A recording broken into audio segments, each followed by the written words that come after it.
Good morning, sir. Vous allez bien? Vous avez passé un bon week-end? Great, great. It was a lovely weekend. Mais voilà, je suis sûr que une légende comme Wes Madiko, on ne l'oublie pas quand on a un mélomane tel que vous. Oui, bien sûr. C'était une énergie très forte. Ça, Awa, c'était quelque chose de très puissant. Et justement, je pensais à Awa Awa en parlant de ça avec vous, parce que j'imagine que c'est une chanson que vous avez exploitée dans vos spas, que vous continuez d'exploiter. Oui, ça fait partie des musiques qui est comme un tamiseur des esprits. Voilà, et ça permet d'effleurer la peau de temps en temps dans les cabines. C'est c'est l'une des grandes révélations musicales du monde, avec beaucoup d'énergie. Et puis il a imposé une attitude sur cet album. C'était une prise de vue très puissante, la photo de la couverture de l'album. Il faut regarder dans toutes ces dimensions. C'était une très dominante attitude comme une guerrière africaine, mais c'était un guerrier quand même. C'était un guerrier. Tel que vous aussi, parce que ça fait 37 ans que vous y êtes. Et vous avez pensé qu'il fallait, au-delà d'apporter le bien-être du corps, il fallait apporter également le bien-être de l'esprit. De l'esprit, oui. C'est important donc aujourd'hui, nous avons depuis plusieurs semaines, déjà des mois, on parcourt le Code Homme pour un meilleur bien-être de l'esprit des hommes. Et la vie de vivre ensemble. Bien sûr. Et donc on est dans l'ensemble des choses à mettre en place pour pouvoir justement se sentir bien dans sa tête et sortir de cette prison. Oui, absolument. Prison, bon, disons que c'est la vie, effectivement, c'est la culture de la vie. C'est cultiver la vie, c'est vivre la personne que nous sommes. Et l'une des choses qui s'est montrée assez sensible, c'était la capacité de se révéler. On a vu que c'est très difficile pour l'homme de se révéler, de parler de lui-même, de parler profondément de lui-même. Et là-bas, on a demandé qu'on soit très attentif si par un moment donné, quelqu'un se présente devant nous avec la sincérité de vouloir parler de ses soucis. On a regardé qu'il y a un aspect très important, c'est la capacité d'être vulnérable. Et cette vulnérabilité va se manifester parce que la personne a senti qu'il y avait du respect de la part de l'autre et que ce respect, c'est de faire comprendre à la personne par vos mots, par vos gestes, que la personne n'est pas à la fin ou n'est pas son cas n'est pas le plus grave. De faire croire à la personne que elle a encore ou il a encore beaucoup de chemin et de possibilités devant lui. Et le respect des fois, c'est éviter cette habitude de donner des conseils qu'on n'en a pas besoin de. Des fois, la personne peut présenter son problème et vous ne dites rien. Vous ne dites rien. Vous faites comme si vous n'avez rien entendu. Peut-être la personne va finalement dire que le problème n'est pas si grave que ça. Il y a des fois, on n'a pas même demandé un conseil et vous êtes en train de donner des conseils ou un conseil en trop. Et là, ça agace, ça frustre et ça fait comme si la personne devant vous est une prématurée ou quelqu'un qui est très incompétent. On a également regardé ces aspects de la vulnérabilité. On a dit cette vulnérabilité, ça se réalise parce qu'on a trouvé la sécurité autour de nous et parce qu'on a été respecté. Ce sont des précurseurs qui facilitent cette manifestation de la vulnérabilité, qui n'est pas une faiblesse, qui est un très grand niveau des valeurs humaines. C'est-à-dire être vulnérable, c'est d'accepter être en position où on peut être aidé, être accompagné à guérir et à devenir mieux. Et cette vulnérabilité, c'est être plus humaine. Lorsqu'on est vulnérable, c'est un signe de notre humanité, la sincérité, et ça rassure même la personne qui est en face de nous. Si je vous estime, votre vulnérabilité renforce mon estime pour vous et me permet par la réciprocité de me sentir honoré, pris en grande estime. Et cette réciprocité me permet maintenant de partager mes propres peines avec vous, en guise de vous montrer que votre cas n'est pas le plus pire. Donc ce n'est pas forcément que je raconte mon histoire, mais c'est que mon expérience dans des mêmes situations peuvent être utiles et je le partage aussi sincèrement à me demander comment est-ce que cela peut vous aider. Pas forcément parce que ma route ou ma façon d'avoir vécu la chose est forcément un exemple par excellence par laquelle vous allez vous guérir. Non, il dit que voyons d'autres possibilités, inclut la main, pour montrer que je ne suis pas honte non plus d'admettre que nous sommes dans les mêmes situations. Donc cette vulnérabilité, c'est dans le partage des choses qui ont marché et les choses qui n'ont pas marché. Parce que dans les deux, nous guérissons. Donc les deux sont positifs. Mes faiblesses et mes forces sont positives dans la vulnérabilité. Et cette vulnérabilité est garantie par le respect et la sécurité créée par la personne qui est en face de nous.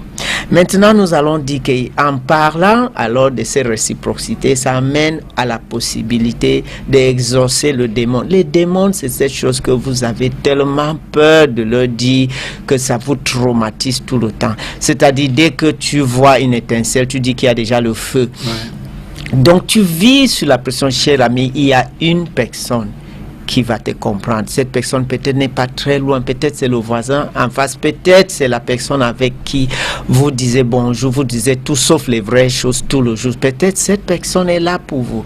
Donc, osez, n'oublions pas, les plus grandes faiblesses viennent du fait que j'ai été victime d'une trahison ou j'ai été blessé avant. Peu importe, ça fait partie de la vie, on peut recommencer. Si vous avez été victime, ça devient moins difficile pour vous de vous révéler. Et on va entrer dans cet aspect de se révéler en disant que tant que ce démon n'est pas exaucé, vous êtes fragile. Et je vous assure, mon cher ami, même au lieu de travail, vous êtes directeur, vous êtes président du groupe, vous êtes chief executive officer, ce démon vous rend fragile. Il y a quelque chose, je dis souvent, il y a un certain frisson sur ton visage qui fait que vous n'avez pas cette électricité, cette étincelle, cette aura qui permet tout de se calmer. Vous pouvez le falsifier, le camoufler comme vous voulez, mais le démon là se manifeste dans des bizarres regards sur ton visage, dans des gestes approximatifs, dans certaines choses qui ne bouclent pas, qui n'est pas carré sur tes épaules, qui est penché sur ton cravate, qui béquelle quelque part là où tu dois écouler. Donc il est temps, peu importe la gravité de ce secret, peu importe, il y a un moment, il faut se libérer de ça. Et quand on exauce cette démon des fois, on découvre que la personne qui est en face de nous l'a vécu 10 fois. On écoute ton problème qui t'a pris otage pendant 10 ans, 5 ans, 3 ans, 2 mois. Et on dit, ah bon, il y a quoi d'autre? Parce que ce que tu viens de dire est rien. Il y a un autre problème. Non, il y a autre chose, dit non. Donc, bon, ok, d'accord. Maintenant, je ne dis pas que c'est rien, parce que je dois comprendre que si ça t'a amené à ce point, forcément, c'est sérieux. Mais je dis, s'il n'y a rien d'autre, ok, j'ai compris. Peut-être on en parle encore. Mais vous, juste le fait de parler, d'ouvrir cette porte, que l'air traverse ton esprit ou ton cœur, je ne sais pas où ça se cache souvent, est une libération formidable. Et ça se manifeste par une multiplication de façon exponentielle de vos capacités, votre aura, votre énergie qui se développe en une vitesse avec laquelle vous rattrapez tout ce que vous avez eu à écraser sans vous rendre compte. Donc l'expression des émotions est un élément qu'on doit vraiment développer, parce que dès que vous avez exaucé ces démons que vous portez, sachez que maintenant il y aura plus de facilité de comprendre même ce que c'est l'émotion. Est-ce que j'en ai même? Ça se manifeste comment mes sentiments? Est-ce que j'ai même un problème? C'est à ce moment où on commence à comprendre il s'agit de quoi exactement, comment ça m'affecte et qu'est-ce que je peux faire. Parce que les aspects de l'expression des émotions fait d'abord qu'on reconnaît qu'il y a des émotions. Quel genre d'émotions, qu'on les identifie, quel genre d'émotions nous anime. Et bien sûr, on va essayer de voir de quelle façon on peut l'exprimer. Parce que souvent, c'est pas évident. Beaucoup de fois, le retentissement vient du fait pas que on n'a pas reconnu, c'est aussi parce que on l'a reconnu, mais on n'a pas l'habitude. On n'a pas l'habitude donc l'exercice d'expression des émotions, c'est une des disciplines qu'on doit développer. Ils peuvent y arriver que vous le faites sous pression.